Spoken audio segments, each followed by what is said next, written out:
Kalau tiga-tiganya dikembalikan dan didalami lagi, pertanyaan kita, terus 130 saksi ini memberi keterangan apa di tahap penyidikan? Dua-dua ahli apa? Terus 22 ahli ini memberikan keterangan apa kepada penyidik?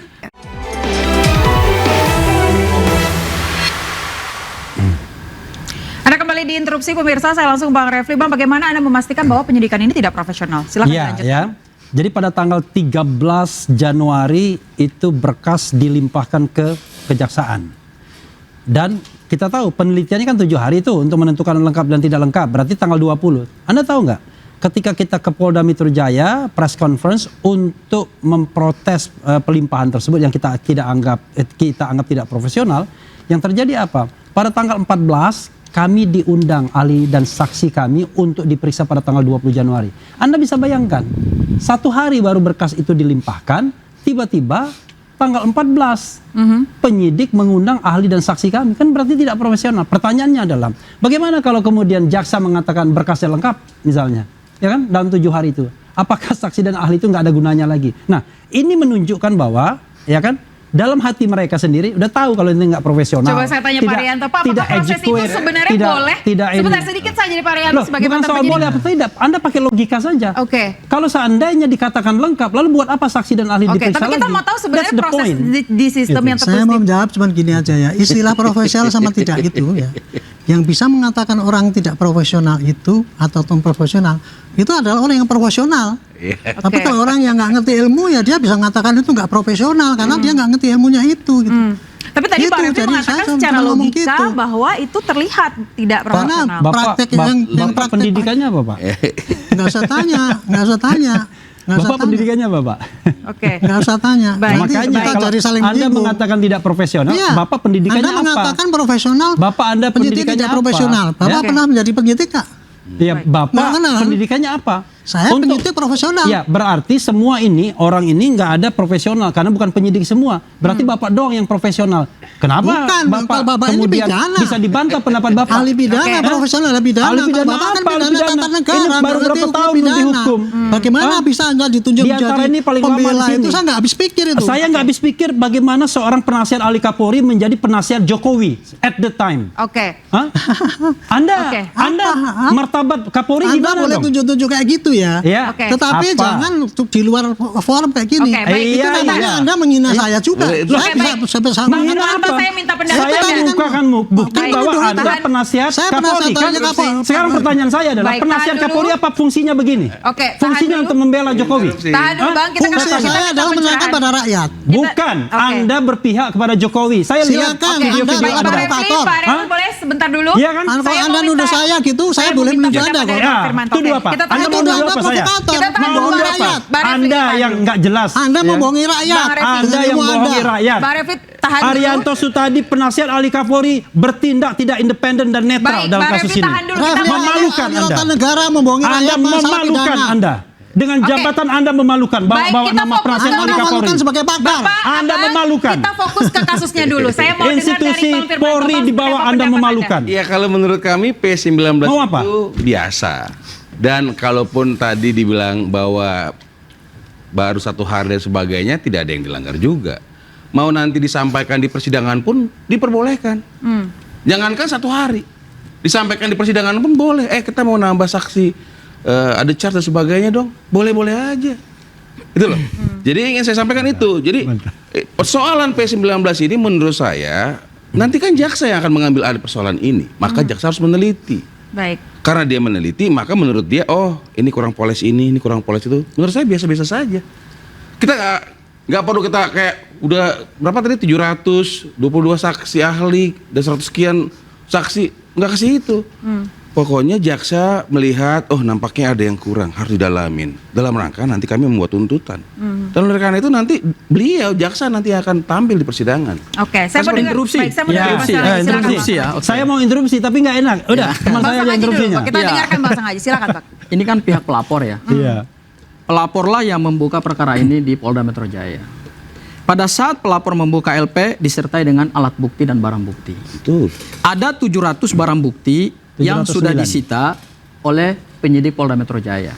Berdasarkan P19 ini kan diatur dalam pasal 61 KUHP yang baru ya, dan pasal 62 KUHP yang baru. Berdasarkan P19, perlu didalami lagi terhadap 700 barang bukti. Logikanya begini, kalau ini dianggap hal sepele, kalau itu hanya berkaitan dengan aspek formil nggak ada masalah. Misalnya ada surat yang kurang, ada administrasi penanganan perkara yang kurang. Atau kalau ini hanya berkaitan dengan satu alat bukti misalnya, dalami tersangka, it's okay. Dalami saksi, it's okay. Tapi ini ada petunjuk terhadap 3 alat bukti. Ingat loh, barang bukti berdasarkan pasal 235 KUHP yang baru, ini sudah dikonversi menjadi alat bukti. Dan ini bagian dari kekuatan pembuktian. Dahulu di KUHP yang lama, berdasarkan pasal 184 KUHP, barang bukti bukan menjadi alat bukti. Karena barang bukti diatur terpisah dalam pasal 39. Sekarang barang bukti sudah menjadi bagian dari kekuatan pembuktian.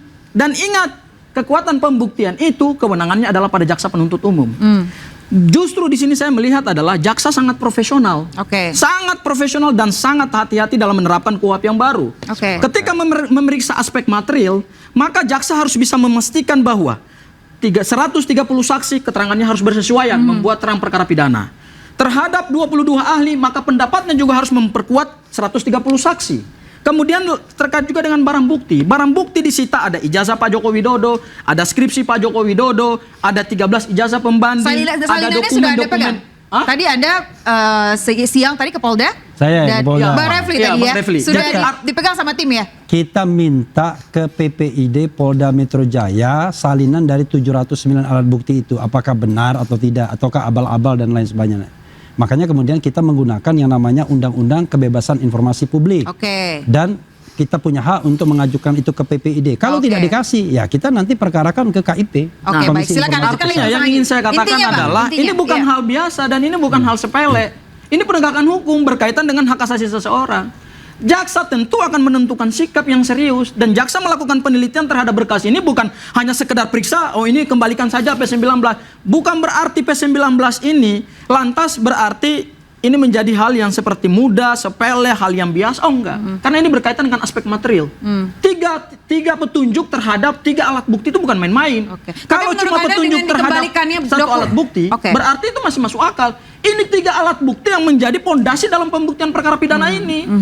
Kalau 3-3-nya dikembalikan dan didalami lagi, pertanyaan kita, terus 130 saksi ini memberi keterangan apa di tahap penyidikan? 22 ahli apa? Terus 22 ahli ini memberikan keterangan apa kepada penyidik? Dan barang bukti 700 tadi kan dikatakan oleh Bang Refli bahwa punya persesuaian nilai apa dengan alat bukti yang lain, sehingga penyidik Polda Metro Jaya bisa dengan berani menetapkan orang sebagai tersangka. Bang, tadi kan dikatakan oleh Bang Refli bahwa dengan dikembalikannya berkas ini justru good news ya buat. Oh iya dong. Good news. Abang setuju berarti? Artinya good news adalah ini menjadi satu sinyalmen bahwa perkara ini belum layak untuk disidangkan. Apakah perkara Anda ini setuju belum layak kalau ini untuk kasusnya dibawa ke jadi semakin pengadilan? lama? Saya mengatakan tidak layak. Karena syarat untuk membawa perkara ini ke pengadilan adalah perkara harus di P21. Kalau itu saya interupsi. Bilang tidak layak. Tidak setuju tidak saya layak. Sama mengatakan seperti itu karena ini kan sudah sangat terang benderang. Terangnya di mana, benderangnya di mana? Interupsi. Kan begitu. Terangnya di mana, benderangnya di mana? Semua sudah disampaikan. Teman-teman minta gelar khusus diberikan. Nah, itu prosedur. Itu hal yang beda, itu hal prosedural. Itu bukan hal material, ini berkaitan dengan berkas loh. Kita bicara substansi. Teman saya ini mereka positive thinking terhadap jaksa P19. Benar, saya juga sama. Jadi dua-duanya setuju. Artinya P19 bukan positive thinking karena penyidiknya tidak profesional gitu. Artinya saya melihatnya kalau itu saya nggak sepakat. Artinya kita tidak boleh menilai orang seperti itu. Nggak boleh. Gitu. Kita melihatnya adalah bahwa jaksa yang akan nanti membawa ini ke persidangan memerlukan hal-hal lebih lanjut dan disampaikanlah. Tadi saya sudah sampaikan apa yang diperlukannya tentu antara jaksa dan penyidik. Tidak dibahas di sini. Kan gitu. Jadi kalau dibilang bagaimana apa yang bagus? Ya karena sudah dilimpahkan, diperiksa. Interupsi. Gitu. Jadi saya rasa itu aja lebih gampang. Bang Haji dengan dikembalikannya berkas ini Bang, ini kan perspektif pelapor. buktikan di pengadilan. Ya, Baik. Mbak Ayah gini, ini kan perspektif pelapor. Seharusnya pelapor ketika membawa perkara ini kepada penyidik harus sudah bisa meyakinkan penyidik. Sudah. Dan pada saat meyakinkan penyidik itu, pada saat limpah berkas tahap 1 naik ke tidak perlu terlalu banyak petunjuk. Sebentar saya punya pertanyaan Bang. Dengan dikembalikannya berkas ini otomatis kasusnya akan semakin panjang. Oh panjang dong. Anda tidak apa-apa tim Anda. Karena gini, penyidik berdasarkan pasal 61 ayat 3 ya, penyidik hanya punya batas waktu 14 hari untuk melengkapi berkas perkara ini. Ya. Oke. Begitu pelimpahan berkas perkara ini tidak dilakukan oleh penyidik dalam tenggang waktu 14 hari berdasarkan KUHP yang baru, maka penuntut umum atau jaksa peneliti bisa Interupsi. memberikan Baik, saya mau bisa tanya memberikan Pak Arianto. bisa memberikan Terlalu dini pendapat. ditarik seperti kalau tidak itu, salah, Pak terlalu Arianto pernah dini. mengatakan bahwa Abang seharusnya udah baca kasus pasal itu tidak 161 ayat 3 harus begitu belum? panjang, Bunyinya 2 apa bulan coba, Bang? saja. Ya.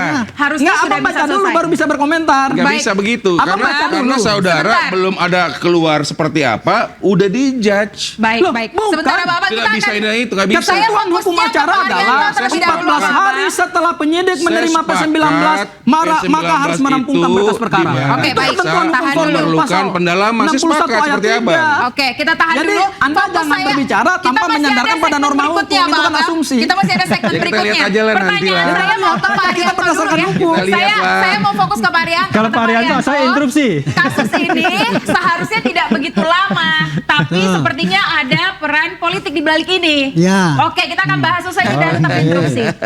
Coba nanti saya tunjukkan tidak profesional.